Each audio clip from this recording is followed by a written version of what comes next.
Hello guys, welcome back. അപ്പോൾ ഇന്നായിരുന്നു നമ്മളെ +1 ഫിസിക്സിൻ്റെ exam. അപ്പോൾ ഇതാണ് നമ്മളെ ക്വസ്റ്റ്യൻ പേപ്പർ വന്നിട്ട്. എക്സാം എങ്ങനെയുണ്ട് ചോദിച്ചു കഴിഞ്ഞാൽ ഈ ഒരു പേപ്പർ അത്യാവശ്യം ഒരു ആവറേജ് പേപ്പറാണെന്ന് വേണമെങ്കിൽ പറയാം. അത്യാവശ്യം പ്രിപ്പയർ ചെയ്തവർക്ക് എക്സാം അത്യാവശ്യം ഈസി ആയിരിക്കും. കുറച്ചൊക്കെ പഠിച്ചവർക്ക് ഒരു ആവറേജ് ആയിരിക്കും. ഒട്ടും പഠിക്കാത്തവർക്ക് ഒരു അത്യാവശ്യം മാർക്ക് വാങ്ങാനുള്ളതുണ്ട്. എന്ന് വെച്ചാൽ ഓൾമോസ്റ്റ് എല്ലാ ക്വസ്റ്റ്യൻസിലും ഓപ്ഷൻസ് ഉണ്ട്. ഇപ്പോൾ 3 മാർക്കിൻ്റെ ക്വസ്റ്റ്യനിലാണെങ്കിൽ അതിലൊരു സബ് ക്വസ്റ്റ്യനിൽ ഓപ്ഷൻ ഉണ്ടാവും. ഓൾമോസ്റ്റ് കേട്ടോ, എല്ലാം പറയുന്നില്ല. അപ്പോൾ അത്യാവശ്യം ഒന്ന് കറക്കി കുത്തിയിട്ടാണെങ്കിലും ഓപ്ഷൻസിൽ നമുക്ക് ഇപ്പോൾ 1 മാർക്കാണെങ്കിൽ 2-3 മാർക്ക് അതിൽ നിന്ന് അങ്ങനെ കുറേ ഒപ്പിക്കാൻ പറ്റും.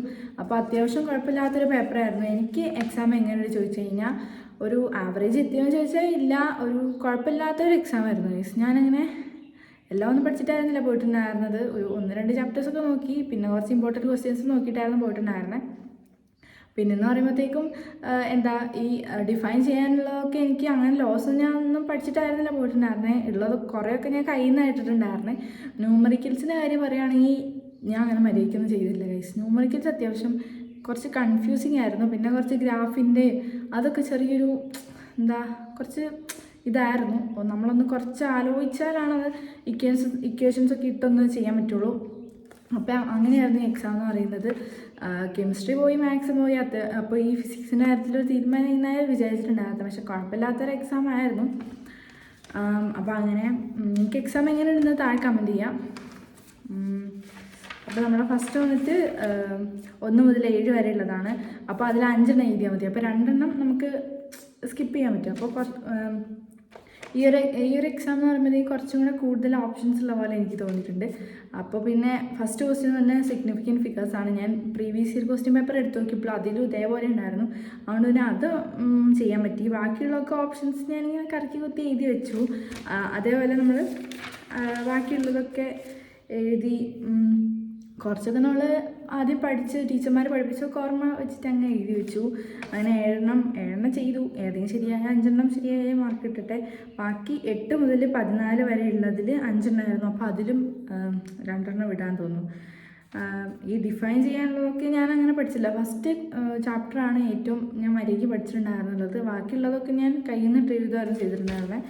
അങ്ങനെ അതും അങ്ങനെ ചെയ്തു. പിന്നെ ഈ ഒരു ക്വസ്റ്റ്യൻ എന്നൊക്കെ പറയുമ്പോഴത്തേക്കും കണ്ടോ, ഇതെന്നൊക്കെ പറയുമ്പോഴത്തേക്കും നമ്മൾ ടീച്ചർ പഠിപ്പിച്ച ആ ഒരു ഓർമ്മയിൽ എൻ്റേതായ രീതിയിലുള്ള വാക്കുകളൊക്കെ ഇട്ട് എഴുതി. പിന്നെ ഓപ്ഷൻസ് ഉണ്ടായിരുന്നല്ലോ. അപ്പോൾ അതിൽ നിന്ന് പറഞ്ഞാൽ എഴുതുമ്പോൾ 1 മാർക്ക് അങ്ങനെയൊക്കെ കിട്ടി. കുഴപ്പമില്ലാത്ത മാർക്ക് കിട്ടുമെന്ന് വിചാരിക്കുന്നു വയസ്സ്. പിന്നെ ചിലതൊക്കെ എല്ലാ ഓപ്ഷൻസിലും 5 എന്ന് പറയുമ്പോഴത്തേക്ക് 5 ഫുള്ളൊന്നും ഞാൻ എഴുതിയില്ല. ചിലതൊക്കെ സ്കിപ്പ് ചെയ്തു, കൂടുതൽ സ്കിപ്പ് ചെയ്തു. പിന്നെയുള്ള ഓപ്ഷൻസ് ഉള്ളതൊക്കെ ഞാൻ എൻ്റേതായ രീതിയിൽ എഴുതി വെച്ചു. അങ്ങനെ എഴുതി. പിന്നെ കുറച്ചൊക്കെ അങ്ങനെ എഴുതി. അങ്ങനെ നമ്മളെ അതും കഴിഞ്ഞു. പിന്നെ 15 മുതൽ 21 വരെയുള്ളതിൽ 6 എഴുതേണ്ടത്. അതിൽ ഈ ഒരു ഹോമോജിനിറ്റീൻ്റെ ക്വസ്റ്റ്യൻസ് കുറച്ചൊന്ന് കൺഫ്യൂസിങ് ആയി. ഞാൻ മറ്റേ കൈനറ്റിക് എനർജീൻ്റെ പൊട്ടൻഷ്യൽ എനർജീൻ്റെ ആ ഒരു സംഭവം ഞാൻ പഠിച്ചിട്ട് ഓടുന്നുണ്ടായിരുന്നു. പക്ഷേ ഇത് കുറച്ച് കോംപ്ലിക്കേറ്റഡ് ആയോന്ന് എനിക്ക് തോന്നി. ഞാനിത് എഴുതിയ ആൻസർ ശരിയാണെന്ന് എനിക്കറിയില്ല. പിന്നെ ഓപ്ഷൻസ് ഉള്ള അതിൻ്റെ മേലത്തെ ഓപ്ഷൻസ് ഉള്ളതൊക്കെ അങ്ങനെ എഴുതി വെച്ചു. പിന്നെ ഹൊറിസോണ്ടൽ റേഞ്ചിൻ്റെ ആ ഒരു ഡെറിവേഷൻ വരുമെന്ന് എനിക്കറിയായിരുന്നു. പക്ഷേ എൻ്റെ ലാസ്റ്റ് ആൻസർ എനിക്കറിയാം. ഡിറൈവ് ചെയ്യുന്ന മെത്തേഡ് കുറച്ച് കൺഫ്യൂസിങ് ആയിരുന്നു. ഞാൻ എന്തൊക്കെ എഴുതി വെച്ചിട്ടുണ്ട്. പിന്നെ ഈ ലോയൊക്കെ ഞാൻ അങ്ങനെയൊന്നും പഠിക്കാണ്ടാണ് പോയിട്ടുണ്ടായിരുന്നത്. പിന്നെ എൻ്റേതായ രീതിയിലൊക്കെ കുറച്ചൊന്ന് എഴുതി വെച്ചു. എൻ്റെ വാക്കുകളൊക്കെ ഇട്ട് എഴുതി വെച്ചു. എനിക്കറിയാത്തതാണ് ഞാൻ കുറേ പാരഗ്രാഫ് പോലെ ഞാനിങ്ങനെ വിളമ്പ് വയ്ക്കും. അപ്പോൾ അതിലേതെങ്കിലും വരികൾ ശരിയാണെങ്കിൽ അതിൽ നിന്ന് മാർക്ക് കിട്ടട്ടെ എന്ന് വെച്ചു. ബാക്കിയുള്ളത് പിന്നെ പാസ്കൽസ് ലോ ഒക്കെ ഞാൻ എൻ്റേതായ രീതിയിൽ കയ്യിൽ നിന്നിട്ട് എഴുതുമായിരുന്നു ചെയ്തിട്ടുണ്ടായിരുന്നത്. പിന്നെ ഹൈഡ്രോളിക് ലിഫ്റ്റ് അതിൻ്റെയൊക്കെ വെലോസിറ്റി ആ സംഭവങ്ങളൊക്കെ ഇട്ട് എഴുതി. പിന്നെ ഡിറൈവ് ചെയ്യാൻ പറഞ്ഞ കുറേയൊക്കെ എനിക്കറിയില്ല. ആ ചിലതൊക്കെ മാത്രമേ ഡിറൈവ് ചെയ്ത് വെച്ചിട്ടുള്ളൂ. ബാക്കിയൊക്കെ ഞാൻ ചെയ്തിട്ടില്ല. പിന്നെ മറ്റേ വെലോസിറ്റി ടൈം ഗ്രാഫ് അത് ഞാൻ ഫസ്റ്റ് രാവിലെ നോക്കി പോയിട്ടുണ്ടായിരുന്നു. ആ 3 ഇക്വേഷൻസ് അതിൽ ഒരെണ്ണമാണ് ഇപ്പോൾ ഇതിൽ വന്നേക്കുന്നത്. പക്ഷേ ഞാൻ ഇവിടെ എത്തിയപ്പോഴത്തേക്ക് അത് മറന്നു പോയിട്ടുണ്ടായിരുന്നു. എങ്ങനെയാണെന്ന് വെച്ചാൽ ആ ഒരു മെത്തേഡ് ഉണ്ടല്ലോ, അത് മറന്നുപോയി. പക്ഷേ എന്തോ ഞാൻ കാട്ടി ഡിറൈവ് ചെയ്ത് വെച്ചിട്ടുണ്ട്. അവസാനത്തെ ആൻസർ പോലെ എഴുതി വെച്ചിട്ടുണ്ട്. പിന്നെ മറ്റേ ഒരു ഗ്രാഫ് പോലത്തെ ഡിസ്പ്ലേസ്മെൻറ്റും ഡിസ്റ്റൻസും കണ്ടുപിടിക്കുന്നത് അത് കുറച്ച് കൺഫ്യൂസിങ് ആയി തോന്നി എനിക്ക്. ഞാൻ കുറേ നേരം ഒന്ന് ആലോചിച്ചിട്ടാണ് ഒന്ന് കിട്ടിയത്. എന്തൊക്കെയോ ഇക്വേഷൻ ഇട്ട് എഴുതി വെച്ചിട്ടുണ്ട്. പിന്നെ നമ്മുടെ പിന്നെ വർക്ക് ഡൺ ബൈ ഫോഴ്സ് അത് ഞാൻ എൻ്റേതായ രീതിയിൽ എഴുതി വെച്ചു. എല്ലാം അതേപോലെ തന്നെ ഞാൻ മര്യാദയ്ക്ക് പഠിക്കാത്തതുകൊണ്ട് പഠിച്ചവർക്ക് ഈ ഒരു പേപ്പർ അത്യാവശ്യം ഈസി ആയിരുന്നു. പിന്നെ അങ്ങനെ ഉള്ളതിൽ കുറച്ചൊക്കെ ഓപ്ഷൻസ് ഉള്ളതുകൊണ്ട് അങ്ങനെ ഞാൻ കറക്കിക്കുത്തി എഴുതി വെച്ചു. പിന്നെ 26 മുതൽ 29 വരെ ഉള്ളതിൽ 3 എഴുതിയാൽ മതി.